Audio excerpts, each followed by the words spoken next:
Well, actually, this morning I'm going to try to compress two things in one. I'm going to try to do that. I'm going to have two different things speaking about. I'm going to just ask some questions at the beginning for the first 15 minutes or so, and then I'll get into what I want to talk about. This morning I'm actually going to be looking at some prophecy. I know that the theme of our ministry for the past 8 years has been almost exclusively righteousness by faith. Righteousness by faith in collaboration with the truth about God. And I know that this is a message forever.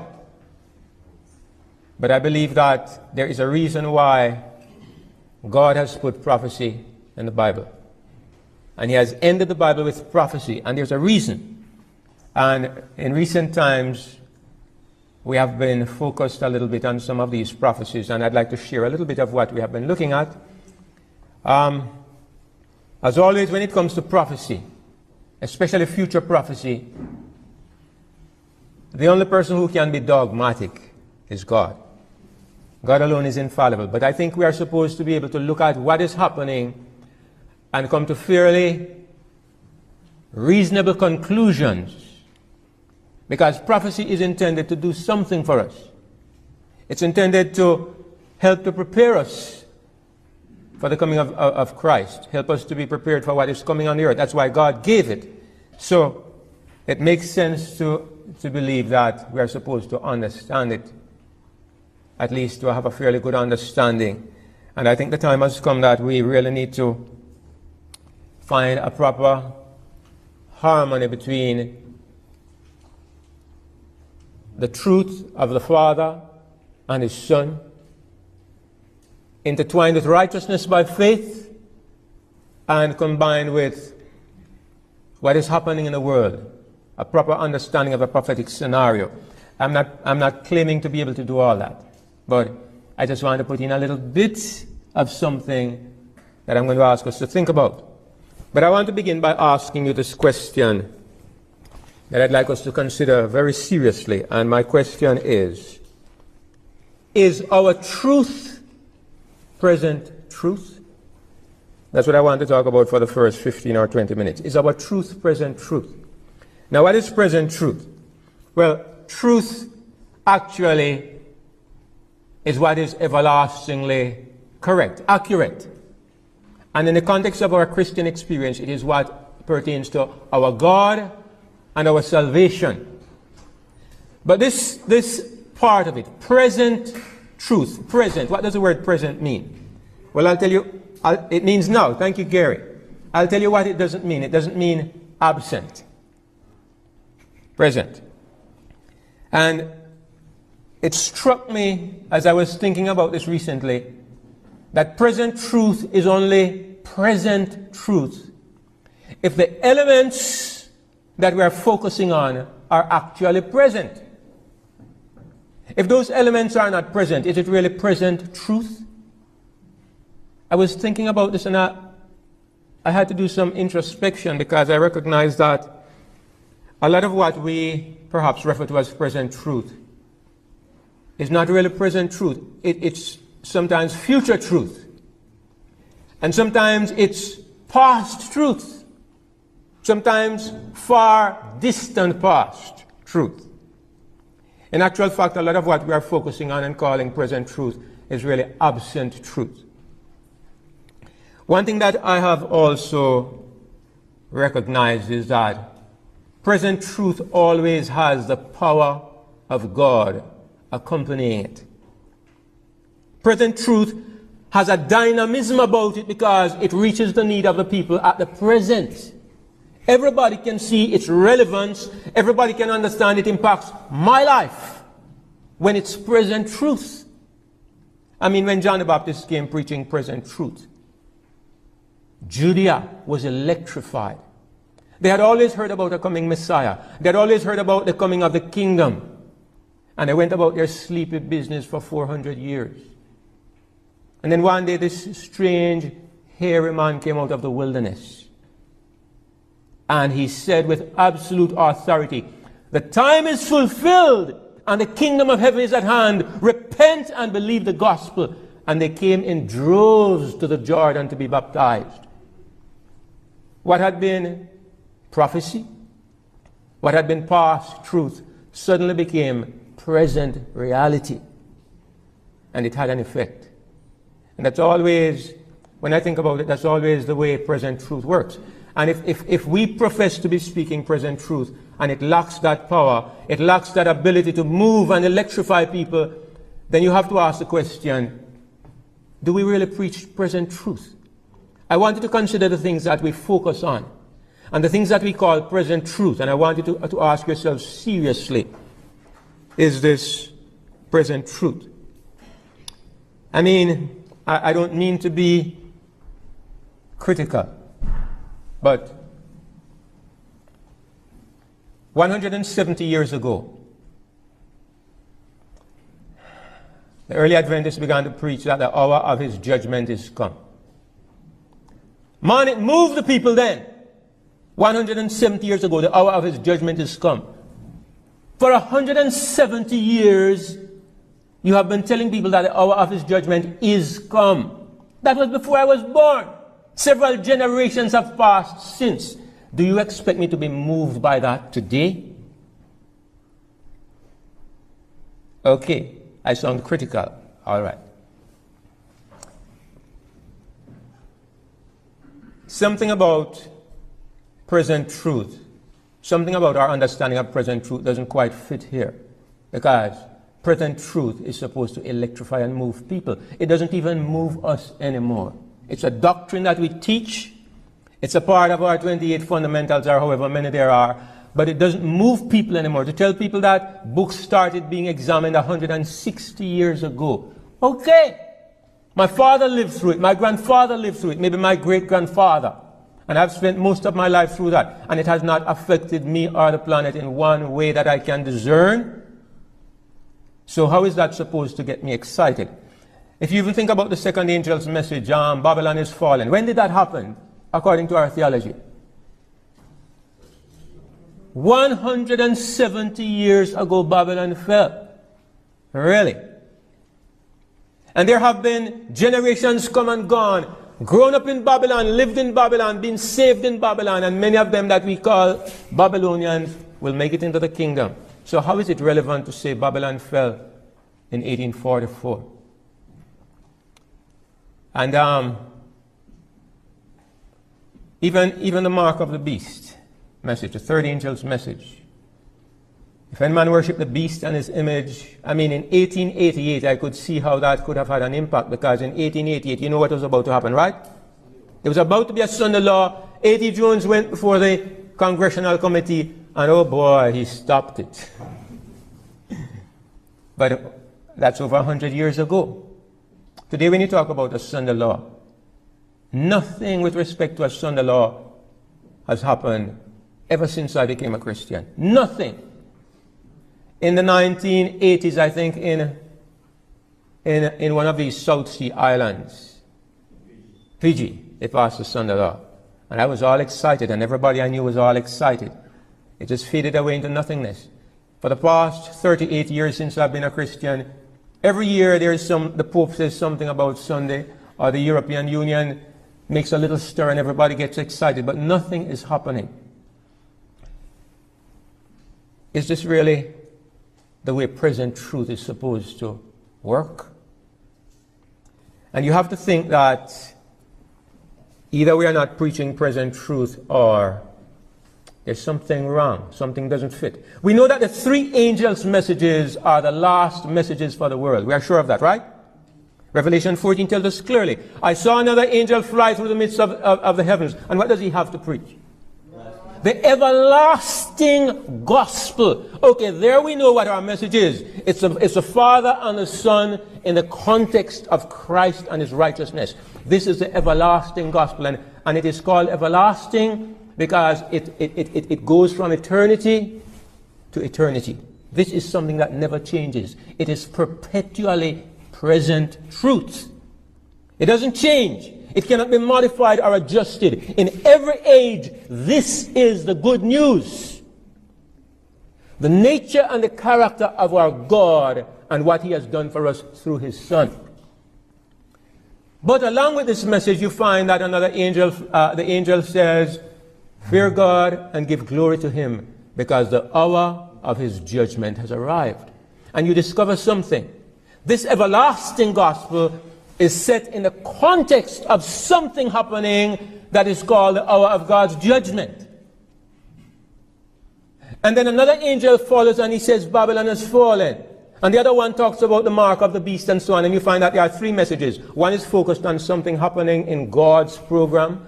The hour of his judgment has come. Something happening in the false apostate system. Babylon has fallen. And something happening in the secular world. The mark of the beast. So something in heaven, something in the false church, and something in the world. And in the context of this scenario, the everlasting gospel is finally to be preached. And I'm going to tell you, when those three angels really begin to fly, I don't mean as they flew in 1844. I mean as they really will fly when these things become present truth. The world will have the John the Baptist effect. The world will see the John the Baptist effect. That's what I'm telling you. Our message doesn't have that power today because we have largely been preaching absent truth. We have been talking about things that are, to the world today, they're irrelevant. They're past or they're future. What is happening now? What is happening now? Do we see any indications that God is active today that can awaken people and get them out of their seats? This is what present truth means. And I think some of these things are happening. And to be truthful, it probably needs a few sessions to be able to go into it in depth. And I'm only going to be able to throw out a few hints and leave you to look at certain things at this camp meeting. Because I'm going to preach about righteousness by faith. I could never have meetings and not focus on this. But I want to take at least 2 sessions and focus a little bit on the prophecy. And I'm only going to be able to give you some hints of what I have in my mind. So, we're looking at the proclamation of the everlasting gospel. That is a given. That must always be at the center. But what changes is not the message. But you know what changes? The context in which the message is given. It changes all the time. In the Garden of Eden, God brought the planet to the test at a tree. He said, don't eat of the tree. And that was the test at that planet. But it was always still the everlasting gospel. Even Adam needed to remember that the only righteousness I possess, the only life, the only reason for my existence is God and what he has given me in his Son. They never knew this. They never held on to this. And so the planet fell. At every stage, at the time of Noah, it came down to this. Who will go into the ark? The context was who will go into the ark, but the message was the same. In every age it was always God and his blessings to us through his Son. In 1888 it was an impending Sunday law. What is it today? What is the thing today that is bringing God's people to the test? That is bringing the planet to the test? These are the questions that I would like us to consider. Now, you know, some years ago, 2005, I did a study. I went through the Bible from Genesis, and I added up the ages of the different people as I went through. It's easy to do in the book of Genesis. It gets a little harder when you go to Exodus and the rest of the Bible. But I was able to come to the conclusion that 6,000 years, by my calculation, will come to an end round about the year 2016. It has been in my mind ever since. I know no calculation can be perfect because the Bible gives you rounded numbers, not perfect numbers. It will say, for example, David ruled for 60 years, 40 years. It doesn't say 40 years and 5 months. It just says 40 years. You miss a few months. Every time you take one of those dates, you miss a few months. Either you're short or you're over. So, at the end of it, you come to 6,000 years. I don't know how many years needed to be added on or to be subtracted. Maybe it kind of balances out. I don't know. But I have a rough idea. And my rough idea, as I went through the Bible and I tried to be as careful as I could be, is that 6,000 years end in the year 2016. Now, God never said that Jesus would come after 6,000 years.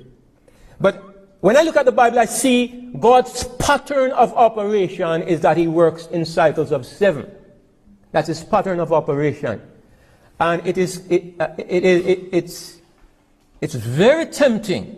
It's more than tempting to believe that God is going to conclude the history of salvation, his work in redeeming humanity in 6,000 years, and we have a 1,000-year, a millennium Sabbath.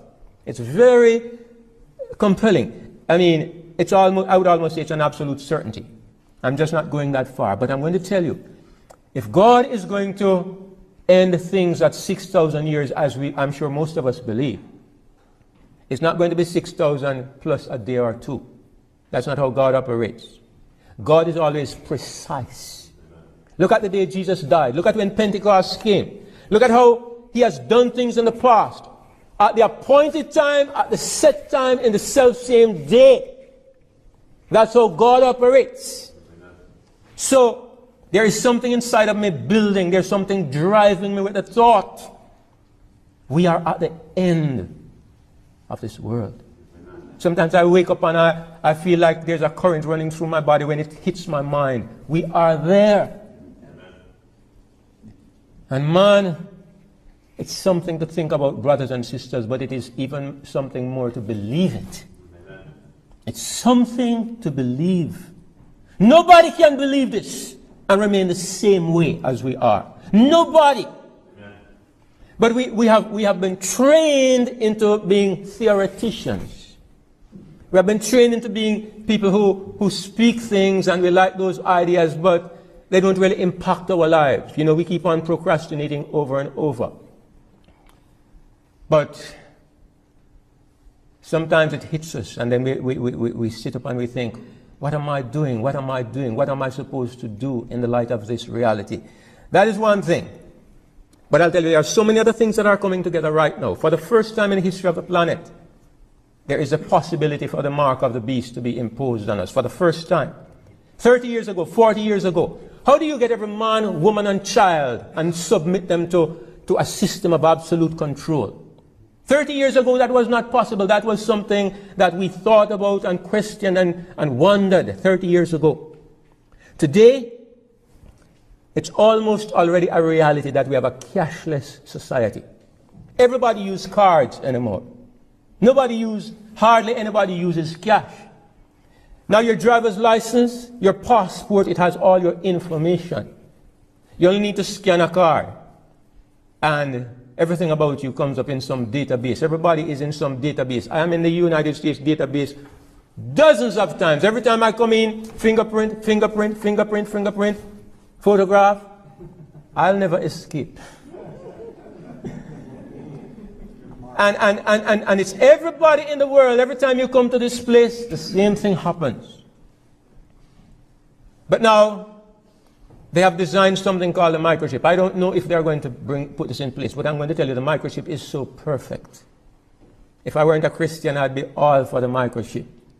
It's so perfect, right? You just inject it in this little space between your thumb and your forefinger, and it's the size of a grain of rice. It's unbreakable glass. And you can have all your financial information, your bank information, your passport, your driver's license, your identification number, everything about you on this thing, plus tracking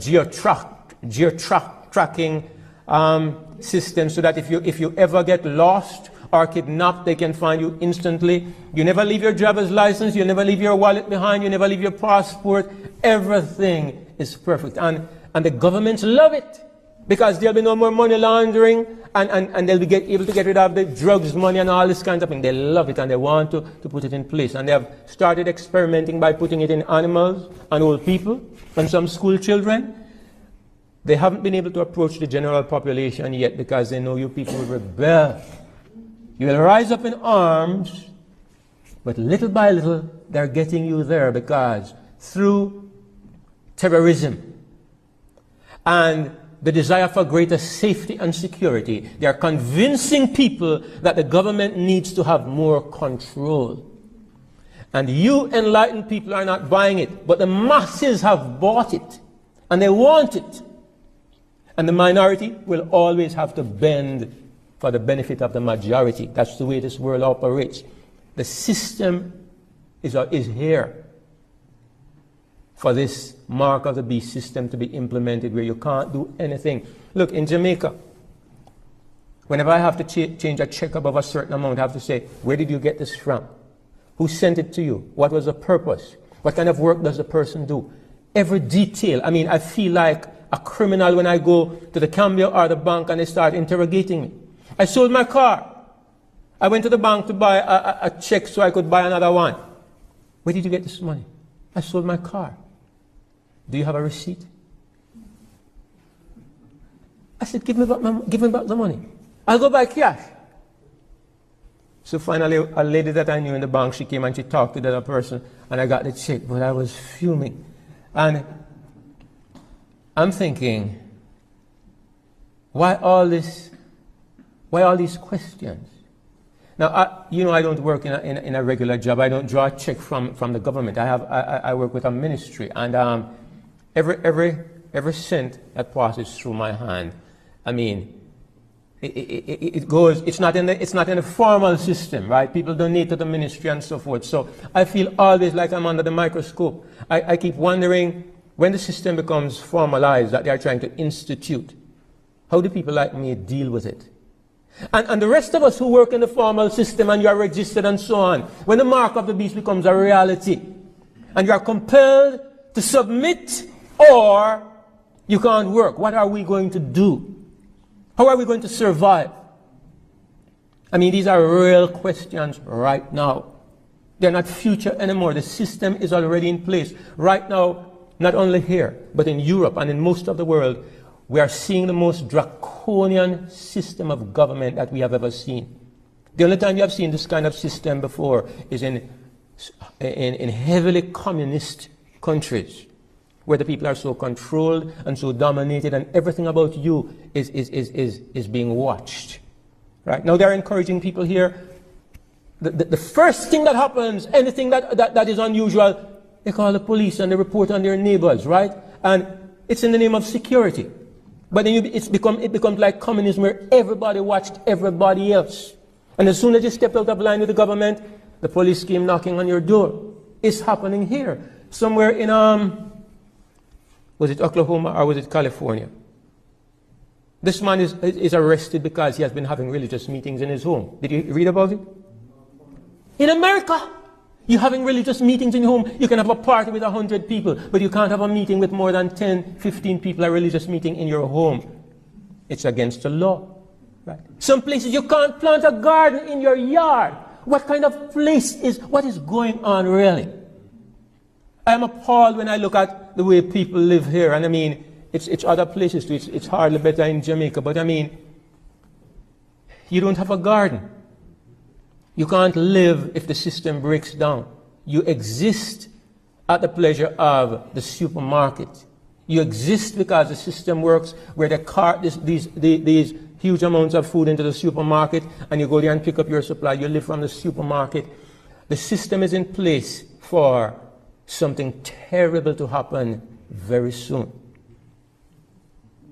The world has been turned totally upside down. And certainly, it's not the way God planned it.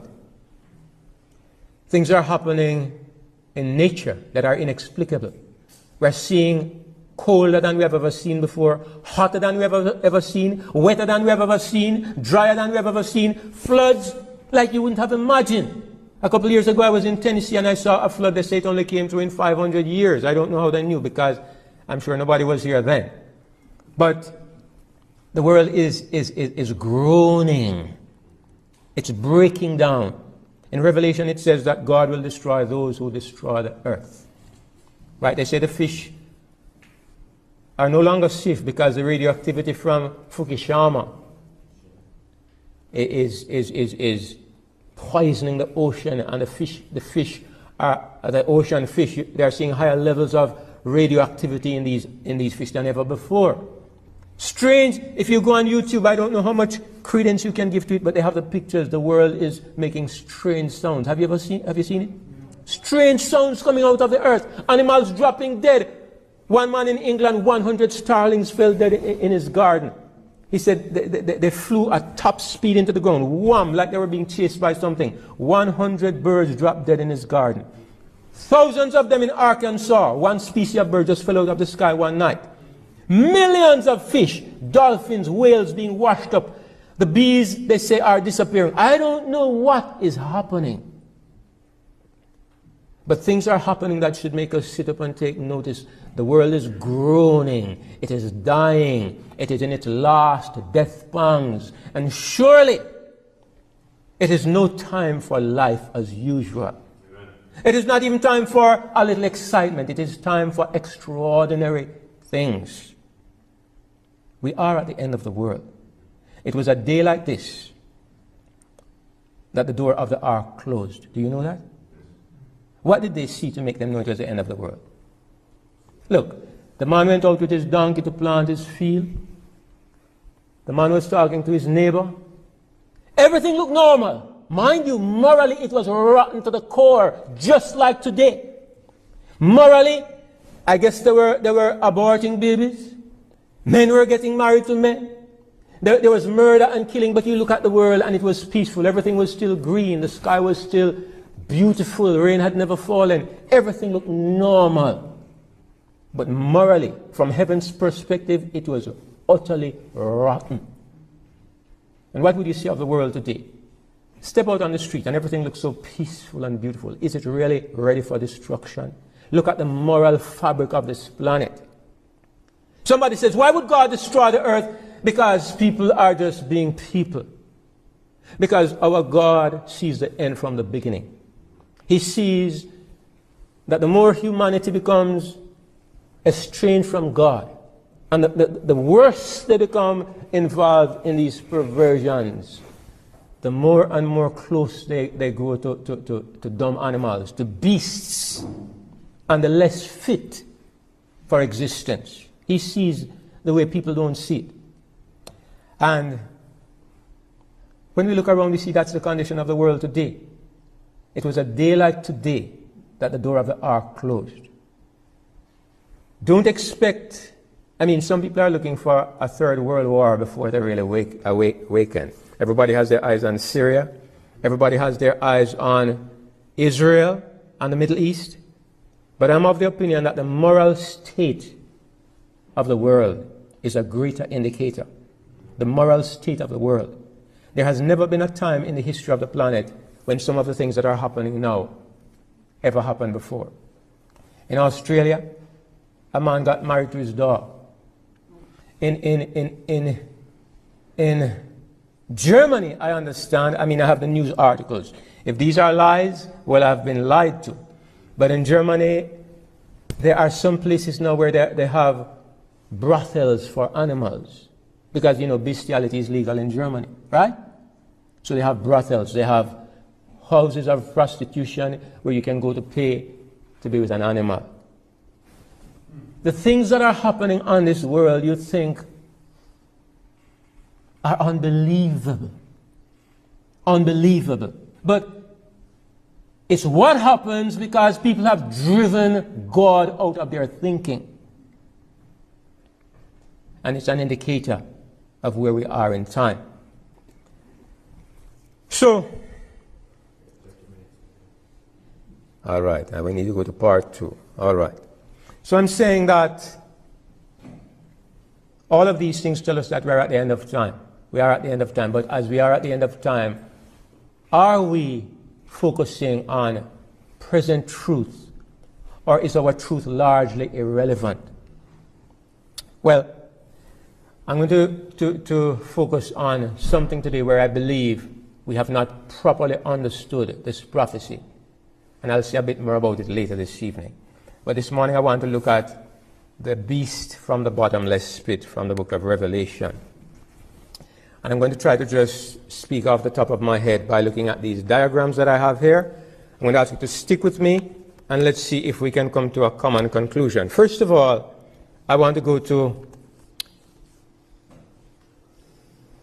Revelation 13. Go to Revelation 13. Let's start there. I'm going to ask you some questions, but I'm going to make some rules about the answers, but I'll tell you in just a moment.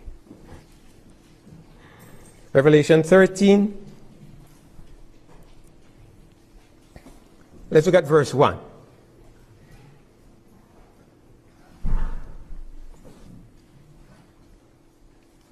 It says, "And I stood upon the sand of the sea, and saw a beast rise up out of the sea, having 7 heads and 10 horns, and upon his horns 10 crowns, and upon his heads the name of blasphemy.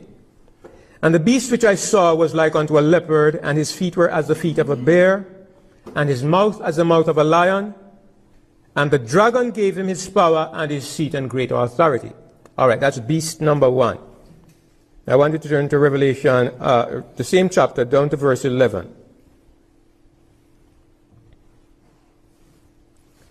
"And I beheld another beast coming up out of the earth, and he had 2 horns like a lamb, and he spake as a dragon. And he exerciseth all the power of the first beast before him, and causeth the earth and them which dwell therein to worship the first beast, whose deadly wound was healed." Now this is beast number 2, and this beast is also referred to as what? Anybody knows the other name given to this beast in Revelation? The false prophet, thank you. Also called the false prophet. And most of us believe, and I heartily concur, most of us believe that this beast here represents the United States of America. And in fact, most people believe that this first beast represents the papacy. Am I right? All right. The papacy, the United States of America. Go to Revelation 17.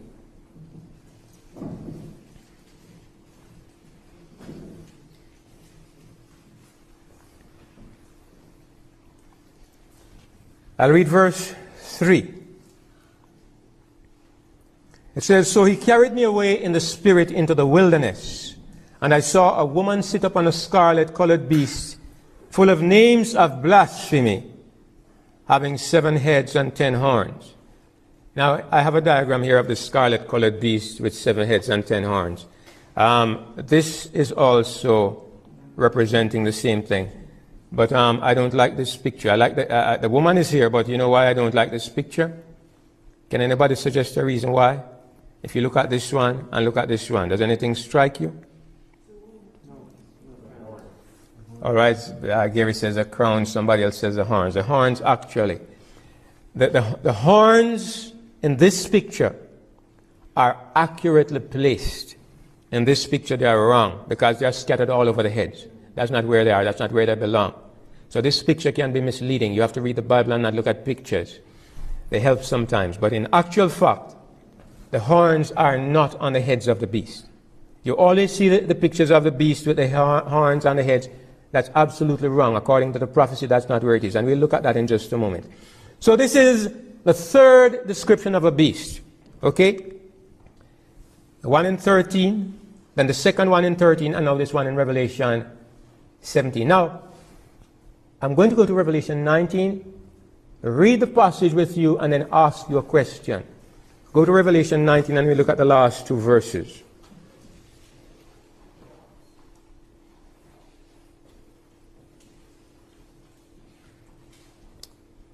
It says, let's start with verse 19 actually. "And I saw the beast." Which beast? "And I saw the beast and the kings of the earth and their armies gathered together to do what? To make war against him that sat on the horse and against his army." Now notice who is there. There's the beast and there are the kings of the earth. And what are they gathered to do? To make war against whom? Him that sat on the horse. And who is that? It's Christ. I want to go up to verse 16 and just show you something. Here is Jesus coming. And it says in verse 16, And he hath on his vesture and on his thigh a name written, King of Kings and Lord of Lords. So when Jesus is coming back, it says that he has a name written on his thigh and on his vesture, King of Kings and Lord of Lords. And gathered together to fight against him is the beast and the armies of the earth. Now, which beast is this? The beast of chapter 13 or chapter 17? It's a little trick question, but I want you to consider it. Go back to chapter 17.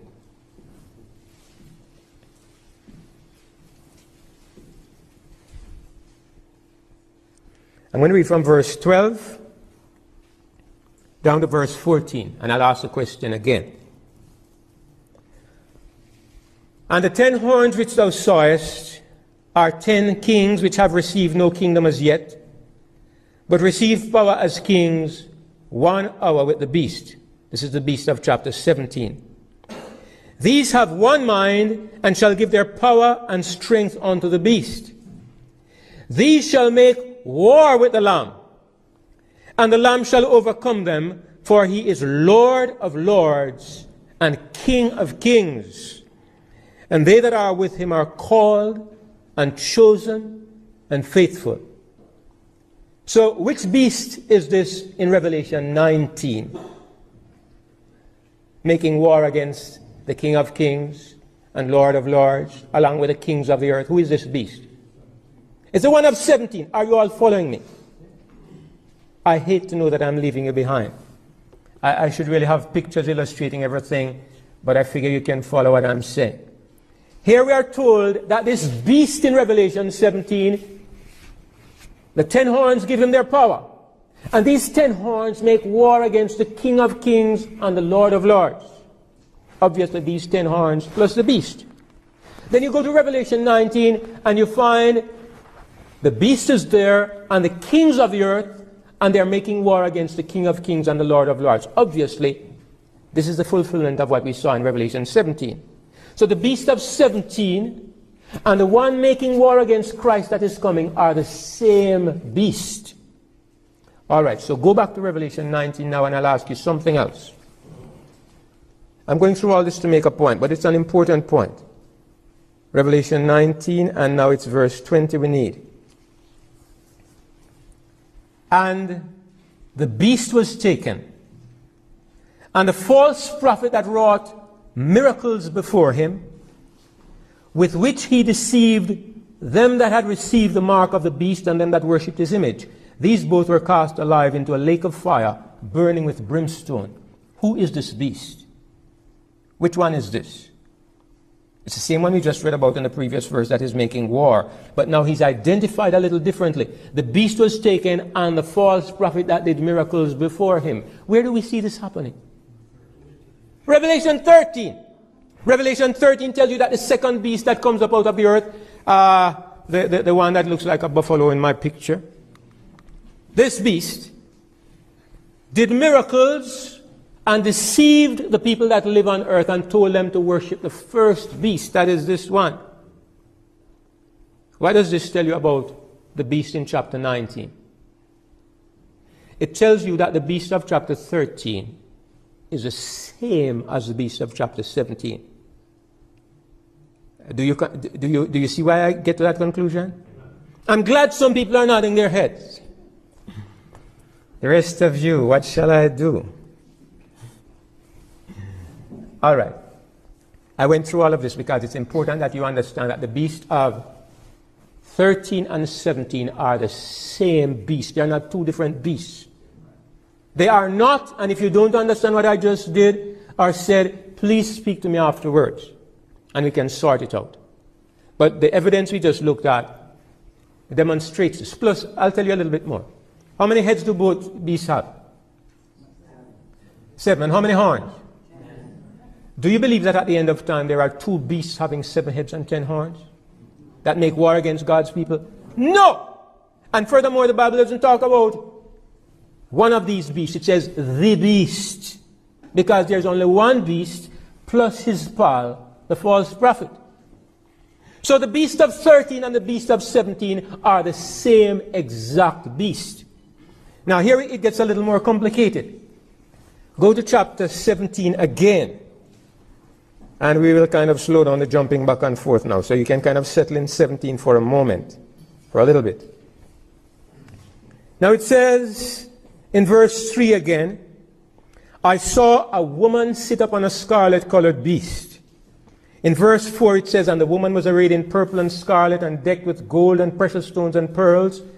In verse 17 it says, verse 5 it says, upon her forehead was a name written, Mystery, Babylon the Great, the mother of harlots and abominations of the earth. Now I need an answer from you. Who is this woman? The Catholic Church. Somebody says it. So anybody disagrees, put up your hand. You're all certain of this. So then, who is the beast? Well, a beast in Bible prophecy is never related to a church. It's always related to a king. Thank you. Thank you. Thank you. Thank you. Thank you. Thank you. I heartily agree with you. Okay? If the beast of 17 and 13 are the same entity, then who is the beast of 13? Because you just said that the beast is not the Catholic Church. The woman is the Catholic Church.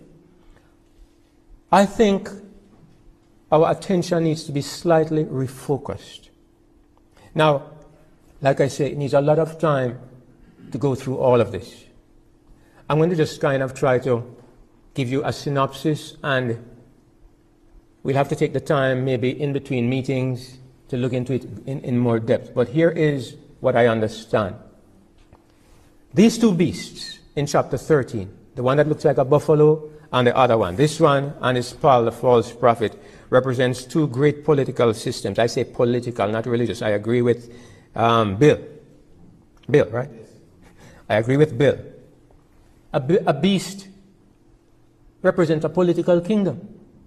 That's what it is in Bible prophecy. Now, the second beast represents the United States of America. We have always taught this, and I agree. This first beast has the feet of a bear, the mouth of a lion, and the body of a leopard. What does that remind you of? Daniel 7. The leopard was Greece, the bear was Medo-Persia, and the lion, Babylon. So this beast that we are looking at has elements of these three nations in him. In fact, I'll tell you something else. I believe that he represents not just these three nations, but 7 great nations. Why do I believe this? Because he has 7 heads. And Revelation 17 explains the meaning of the heads. It says they represent 7 mountains on which a woman sits. And I honestly don't believe it represents the 7 hills of Rome. It says there are 7 mountains on which a woman sits, and there are 7 kings or kingdoms.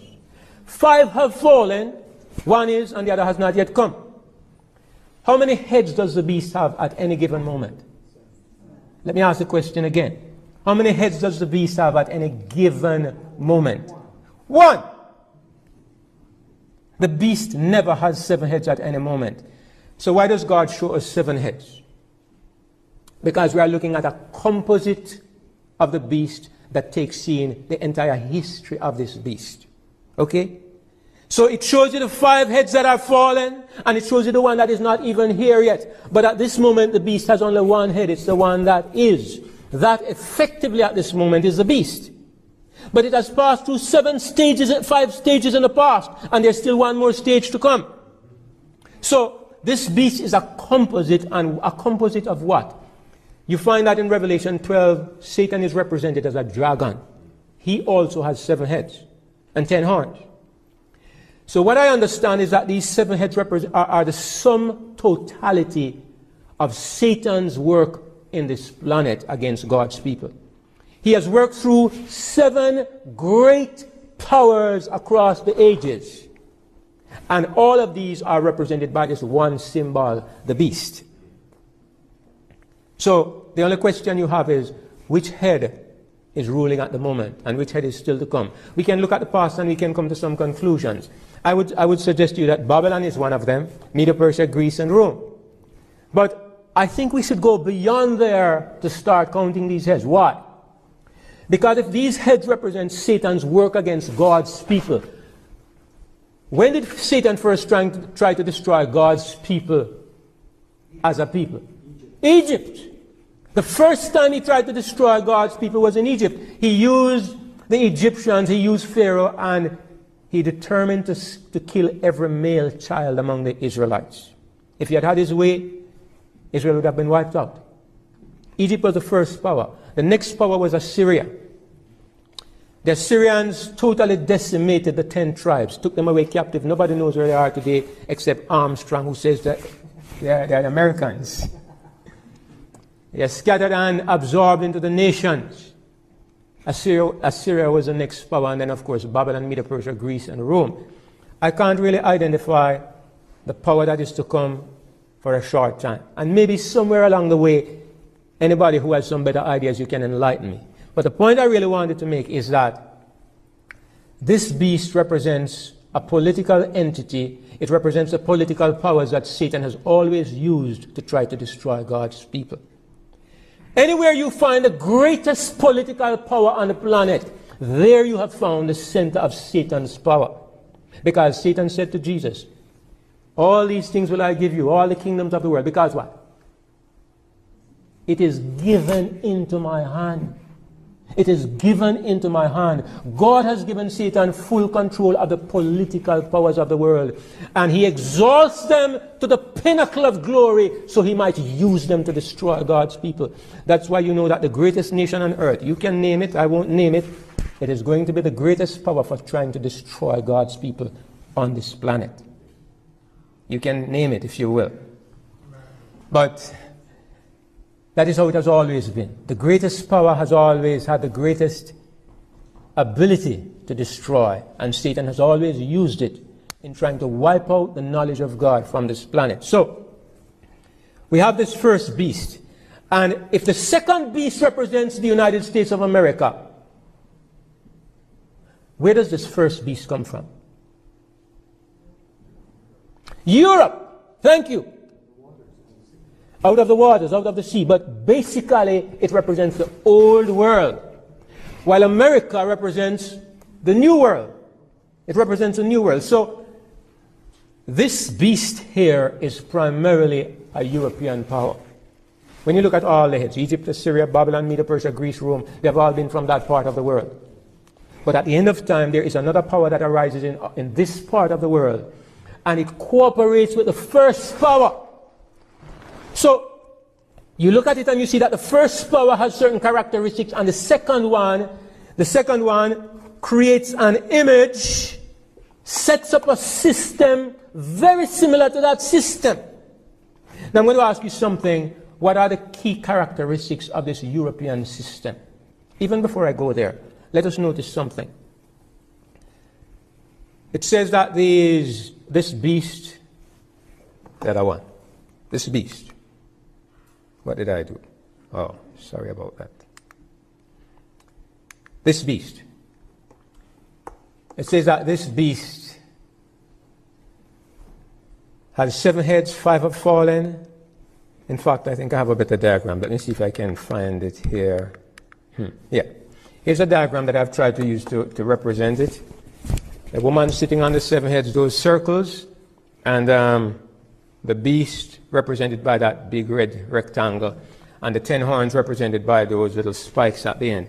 Now I think this is how it really should be. Because it says 5 are fallen, 5 heads. Look at those green circles. 1 is, that's a red circle. The other is not yet come, that's a yellow circle. And the 10 horns are 10 kings that have received no power as yet. We didn't read it, but it's in Revelation 17 there. You can read it when you have the time. The 10 horns have received no kingdom as yet, but they will receive power as kings with the beast for 1 hour. When is this?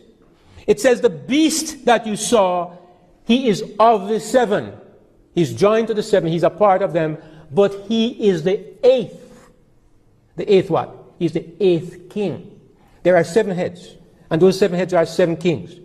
Then after the 7th head falls, 5 have fallen, 1 is, and finally 1 comes, and after that 1 goes, and the beast becomes king number 8.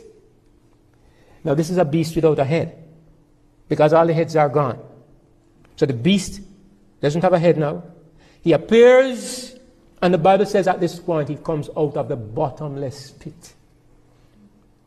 And the 10 horns receive power as kings for 1 hour with the beast when the heads are gone. In other words, the beast is no longer manifesting himself through heads. Now he's manifesting himself through 10 horns. They give their power and their strength to the beast for 1 hour. But what do these 10 horns do? You know what they do? The Bible says, these shall hate the whore, make her naked, eat her flesh, and burn her with fire. So these 10 horns turn against the woman and destroy the woman. Because there has been this romance between the heads and the woman for the entire history of the beast. But finally, in the last moments of time, the 10 horns come into power with the beast when he arises from the bottomless pit, and they destroy the woman. Now, if the woman is the Roman Catholic Church, plus her friends, Rome is gone. But the beast is still alive. Now, if that doesn't make sense, if what I'm saying doesn't fit, somebody please show me after the meeting. But why is this important? Because it has implications for the mark of the beast. Because we have always said the mark of the beast is a mark of the Roman Catholic Church. But when I look at the scenario, I'm saying, how can the Roman Catholic Church be the beast? Because it's the woman. So, furthermore, the woman is destroyed and the beast remains. The beast is fighting against Christ at the end, but the woman is gone. So, all the things you know about the beast, stop thinking religious power and start thinking secular power. So that's one thing I want us to think about. Secondly, what does it mean that the beast comes out of the bottomless pit? Well, if you ever fall in a bottomless pit, you might get a better idea of what this means. If you drop in a bottomless pit, what hope do you have of getting out? I conclude that the phrase, the abyss, abyssus, the bottomless pit implies a condition in which there is no hope. Spiritually, because we are talking about spiritual things, right? So there is a spiritual state where hope has left this institution or wherever it is coming from. At this time, the beast will arise without any head. We are talking about a totally godless power. Now, the influence of religion, even false religion, has kind of helped to disguise the beast for its career. It has been underground. It has been working with the heads. But finally, at the end, it appears in its true nature, and it's a totally godless power.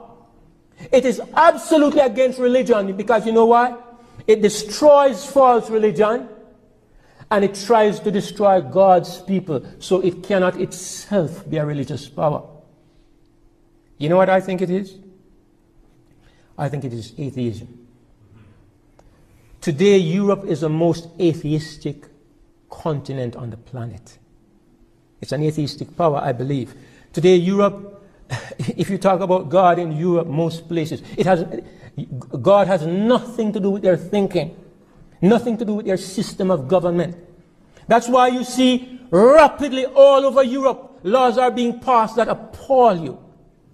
I mean, yeah, that's where communism had its roots, right? Europe began with Charles Darwin, when he began to teach that man came from microscopic molecules, amoeba, whatever you call them, and rose up, and we are nothing but glorified apes. And man is Homo sapiens, the pinnacle of existence. Man, the wise one. Who do they worship actually? Themselves. Man has become the god of Europe. And that's why they make all these crazy rules. They think nothing of legalizing prostitution. Same-sex marriage is in about 15 countries in the world. 11 of them are European countries. And Europe and the United States are pushing it on every country on the world. They have threatened Jamaica, Kenya, Uganda, Zambia. They have threatened to withdraw aid from these countries if we will not legalize homosexuality. You think, are these people crazy? Don't they have anything to do? other than to be pushing this thing upon other people? Why on earth do you take something that is so contrary to reason, contrary to scripture, contrary to history and to nature, and the greatest powers on earth are pushing it on everybody else with demands for compliance or suffer the consequences? But this is what happens when you have driven God out of your thinking. And so Europe is an atheistic society that has set itself to rise up against God. In fact, I'll show you something here quickly.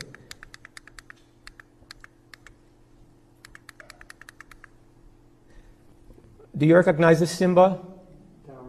It's a Tower of Babel. It's one of the symbols that was designed to represent the European Union. Notice it says, Europe, many tongues, one voice.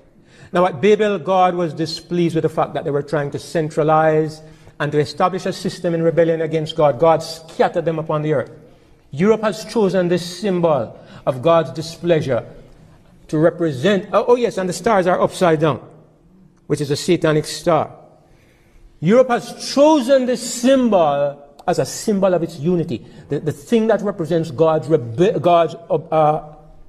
objection to what they were doing. They have chosen as a symbol of their union. This is utter bare-faced blasphemy. Here is the European Parliament building. Yeah, it's Strasbourg, and that's in Belgium. Thank you. And again, you see the design. It's designed to look like an unfinished Tower of Babel. This is bare-faced open blasphemy. And, you know, they have chosen again to represent the EU a woman riding a bull. You might say a woman riding a beast. I mean, it looks so similar to the picture in Revelation of the woman riding the beast. You know, it's a bull, it's not a beast.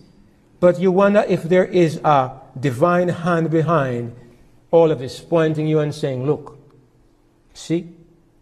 Now, Europe is the most socialistic, the most atheistic continent on the planet. In fact, modern communism found its roots in Europe. And Europe is a place where, for the first time, human beings denied the existence of God and set up governments that were based totally on human wisdom.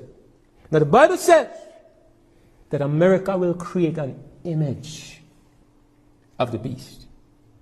A system is to be established here that is based on the principles on which Europe has built its empire.